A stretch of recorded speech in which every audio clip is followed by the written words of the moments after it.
Saudara calon wakil presiden dan juga wali kota Solo Gibran Rakabuming Raka menegaskan program-program dalam kampanyenya sudah melalui kajian. Ini terkait dengan program makan siang gratis yang dipersoalkan oleh sejumlah pihak. Hal ini ditegaskan Gibran seusai menghadiri upacara Hari Jadi Kota Solo Sabtu siang. Menurut Gibran, semua program dalam kampanye sudah melalui kajian dan pemikiran matang.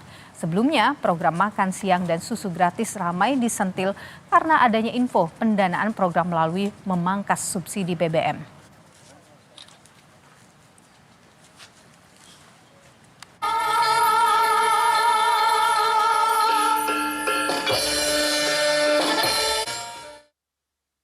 Mas, kemarin terkait program makan gratis ada kekhawatiran? Oh, itu nanti kami kaji. Mas nanggap anggarannya, sasarannya, tenang aja. Saya belum dilantik udah pada ribut ya. Tenang aja sih. Pokoknya ini fokusnya sekarang adalah perhitungan real count. Untuk yang seperti itu program-program pasti dijalankan, dikaji dengan baik dan bisa bermanfaat untuk masyarakat luas ya. Oke, gitu ya. Merespons isu memangkas subsidi BBM untuk program makan dan susu gratis, Wakil Ketua TKN Prabowo Gibran Edi Suparno membantah. Edi menegaskan Capres-Cawapres nomor urut 2 akan mengevaluasi pemberian subsidi energi agar lebih tepat sasaran sehingga efisiensinya bisa untuk pendanaan program APBN lainnya. Kami tidak akan terlalu jauh dari hasil perhitungan quick count pada hari ini. Gitu. Ya, baik. Banyak pihak yang menanyakan apakah benar Pak Prabowo dan Mas Gibran akan memangkas subsidi BBM. Subsidi energi saat ini nilainya 350 triliun rupiah. Tahun lalu 500 triliun rupiah. Dari 350 triliun rupiah, subsidi energi terbesar adalah untuk Pertalite dan untuk LPG 3 kg. Padahal 80% pengguna dan penikmat LPG 3 kg dan Pertalite adalah masyarakat mampu. Oleh karena itu kita akan evaluasi, kita akan lakukan pendataan.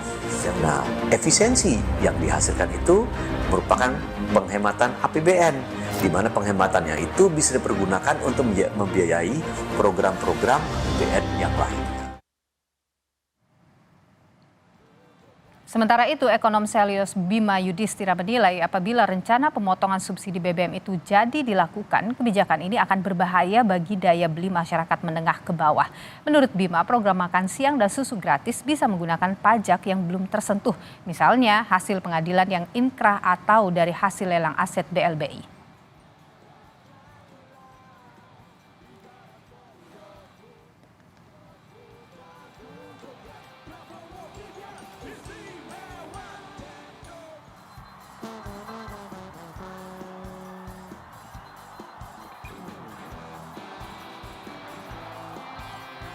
Jadi harapannya anggaran makan siang gratis ini tidak diambil dari pos-pos anggaran yang sudah ada, tapi diambil dari penciptaan objek pajak baru, misalnya ada pajak untuk anomali harga komoditas, atau windfall profit tax, bisa juga dari pajak kekayaan, atau bisa juga misalnya dari hasil pengadilan yang sudah inkrah.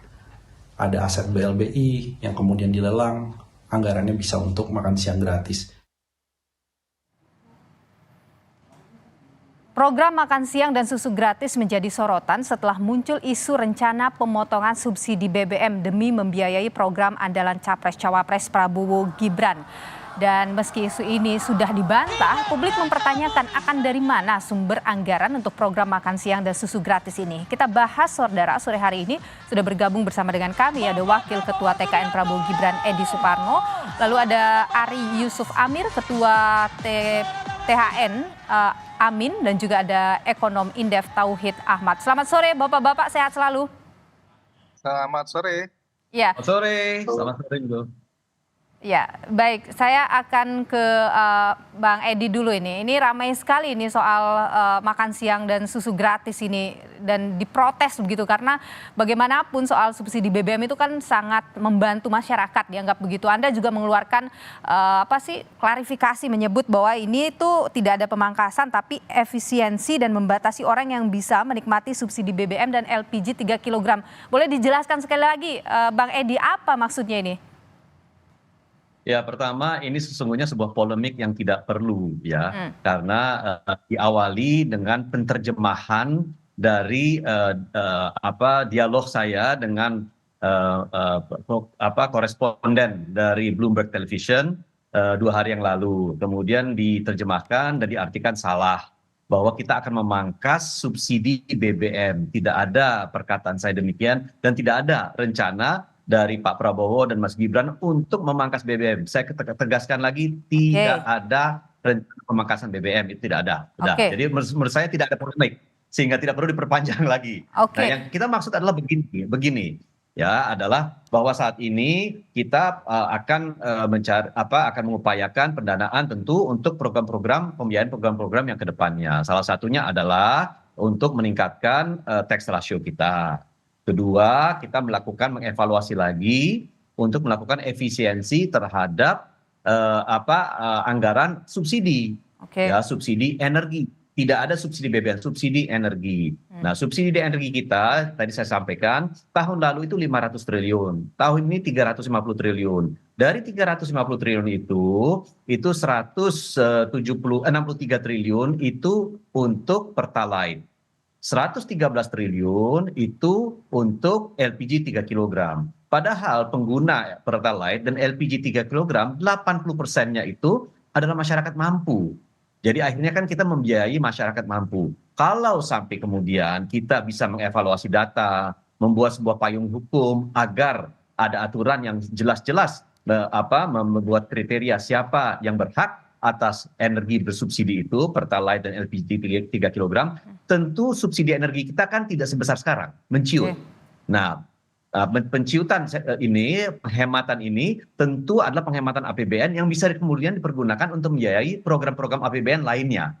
Itu konteksnya. Jadi konteksnya adalah mengevaluasi, kemudian melihat di mana kita bisa mengefisiensikan sehingga efisiensi yang ada itu kemudian merupakan penghematan APBN yang bisa dipergunakan untuk membiayai program lain. Tidak ada rencana untuk kita kemudian memangkas subsidi BBM, tidak ada sama sekali. Saya pimpinan Komisi 7 DPR RI, jadi saya paham sekali mengenai subsidi BBM itu.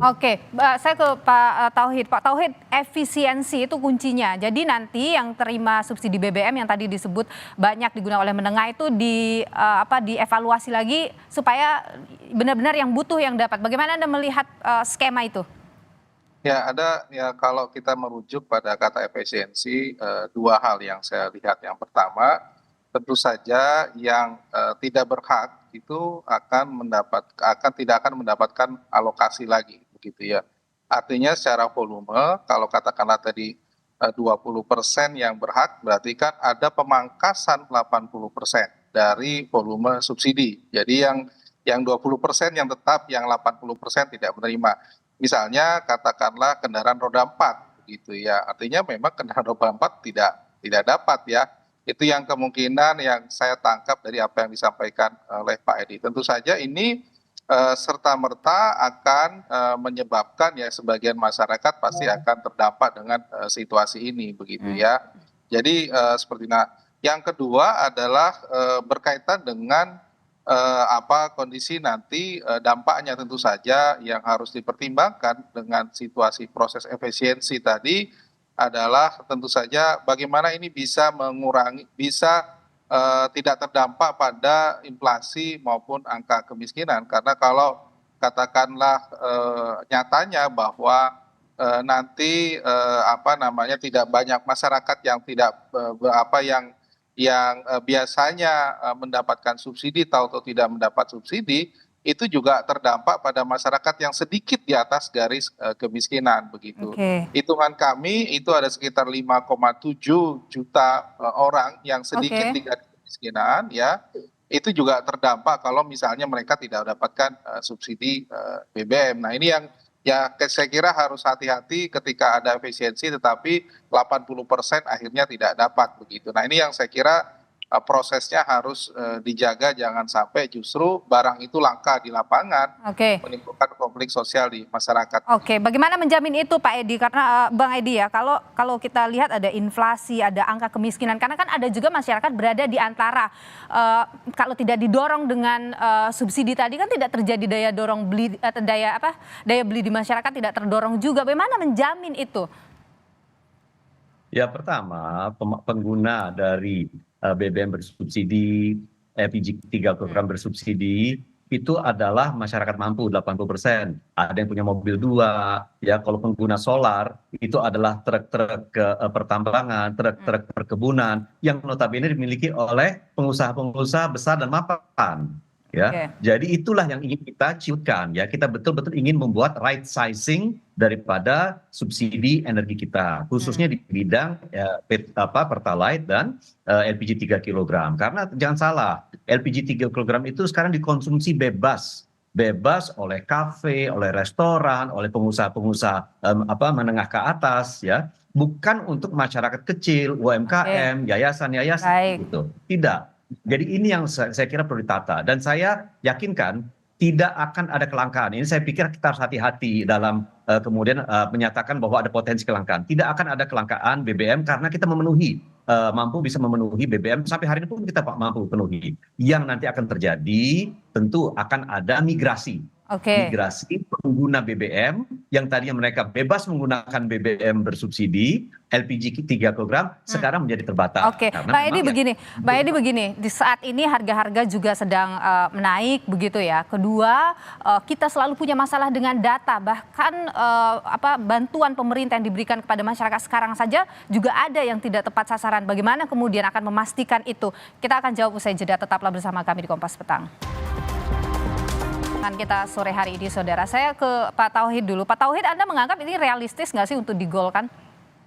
Ya, saya kira begini, kalau dilakukan secara serentak ya, saya kira ini akan tidak realistis ya. Kalau misalnya ini bertahap, misalnya pengalaman kita ya untuk mengurangi subsidi dulu premium itu kan dilakukan secara bertahap, tapi muncul Pertamax begitu. Nah, yang saya khawatir adalah tadi premium mulai langka, akhirnya hilang begitu ya. Sama ini juga nanti Pertalite juga akan mulai langka, akhirnya masyarakat berpindah migrasi secara disengaja untuk melakukan migrasi katakanlah misalnya ke Pertamax Green begitu ya. Tapi problemnya tidak menyelesaikan masalah untuk ketidaktepat sasaran tadi selama modelnya adalah subsidi pendekatannya lah kendaraan begitu.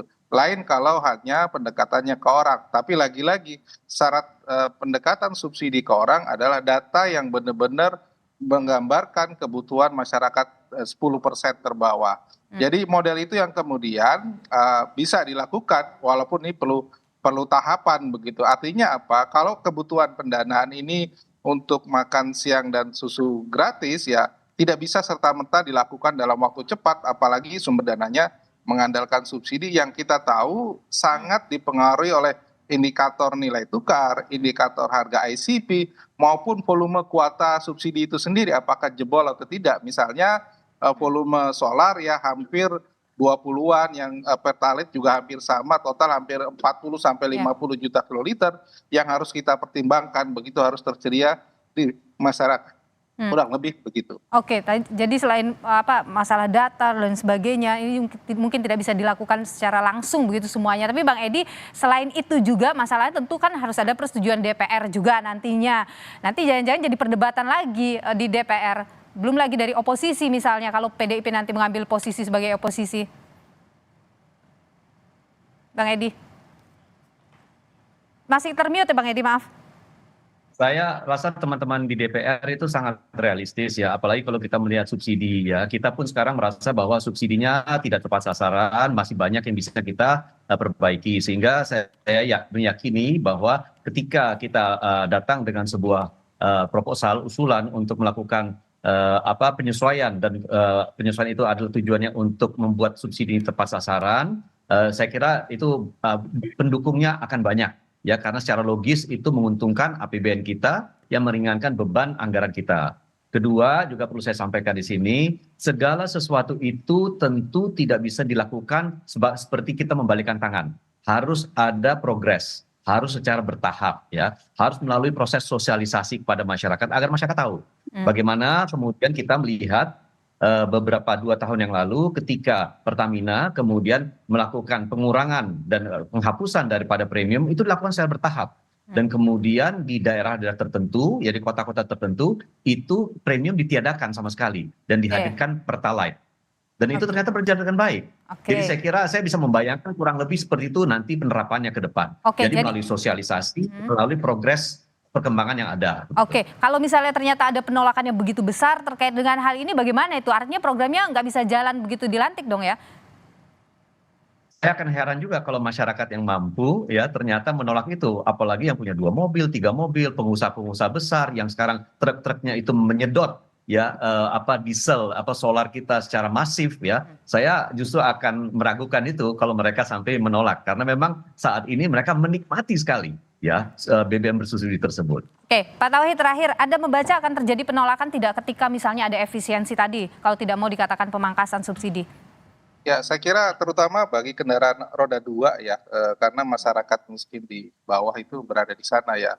Data kami menunjukkan masyarakat menengah bawah itulah yang kemungkinan akan terdampak ya. Konsumsi mereka lebih dari 20 bahkan hampir 30% penikmat subsidi dan roda 2. Mungkin itu yang akan tapi kalau tadi dikatakan akan dipilah lagi datanya, yang menerima mungkin akan diseleksi lagi, begitu bagaimana Anda melihat? Anda optimis nggak itu bisa akhirnya tepat sasaran? Terjadi kesulitan ketika memang ada dualisme harga dalam satu produk, itu sangat sulit. Misalnya nanti katakanlah Pertalite dihapus, munculnya Pertamax Green, begitu ada 2 harga untuk masyarakat yang kurang mampu, harganya lebih rendah misalnya 500 atau 1.000 per liter dengan yang tidak mampu gitu ya, yang mampu dengan tidak mampu ada perbedaan, itu sangat sulit diimplementasikan begitu. Jadi pendekatan-pendekatan ini yang kemudian akhirnya sulit untuk dilakukan pada praktiknya di lapangan, akan terjadi antrian yang luar biasa, ada migrasi juga masyarakat yang terutama misalnya kendaraan roda 2, katakanlah juga akan terjadi migrasi untuk menikmati subsidi tersebut. Nah ini yang kemudian juga harus dibaca perubahan-perubahan sosial di masyarakat nantinya begitu. Oke, tapi ini Anda... Tapi saya begini, mohon maaf ya, saya mungkin potong sedikit ya. Saya tidak mau menggambarkan kondisinya sepesimistis tersebut ya, karena saya tidak meyakini hal tersebut akan terjadi. Kita sudah merasakan bahwa sekarang pun sudah ada 2 harga BBM subsidi dan non subsidi, dan itu bisa berjalan dengan baik ya. Sekarang bagaimana kemudian kita mengetatkan saja penerimanya, pembelinya itu hanya boleh orang-orang dengan kriteria tertentu. Gojek, Ojek, Grab itu ya, ojol itu termasuk dalam kriteria tersebut yang boleh menikmati BBM bersubsidi, kan termasuk UMKM. Jadi saya kira kita positif saja memandangnya ya, dan ini kan ada proses menuju penerapannya secara optimal nantinya. Oke, jadi ini kapan sih bisa direalisasikan, Bang Edi? Kita punya payung hukum yang perlu direvisi, saya kira ya. Payung hukumnya sudah ada, Perpres 191 tahun 2014. Nah di situ nanti kita tinggal melakukan tinggal merubah Perpres itu dengan menyertakan siapa saja kriteria masyarakat saja apa saja yang berhak atas BBM bersubsidi, termasuk sanksi bagi mereka yang menjual dan mereka yang kemudian membeli BBM bersubsidi tersebut. Jadi program makan siang gratis, susu gratis itu bisa langsung dilaksanakan ketika dilantik. Ini kan disebutnya begitu dilantik nanti bisa dilaksanakan. Mungkin nggak itu? Pak Prabowo memiliki beberapa program unggulan. Makan siang gratis, susu gratis, hilirisasi, penambahan lapangan kerja. Saya kira secara simultan semua program unggulan itu akan kita jalankan. Timetable-nya tentu ada berbeda-beda, tetapi itu adalah program unggulan beliau dan ini adalah prioritas untuk kita jalankan sesegera mungkin. Oke, Pak Tauhid, seberapa yakin Anda program ini akan jalan? Ya, saya kira ini butuh waktu ya. Kalau tadi ya soal dual harga itu pada produk yang sama. Antara Pertalite dengan Pertamax itu 2 produk yang berbeda. Kalau yang saya maksud dual harga, ketika Pertalite itu ada 2 harga yang berbeda. Ini kan produk yang berbeda itu 2 harga, itu yang pertama. Yang kedua adalah kapan ini bisa terjadi. Saya kira memang ini bisa terjadi kalau misalnya persiapan data kita lengkap.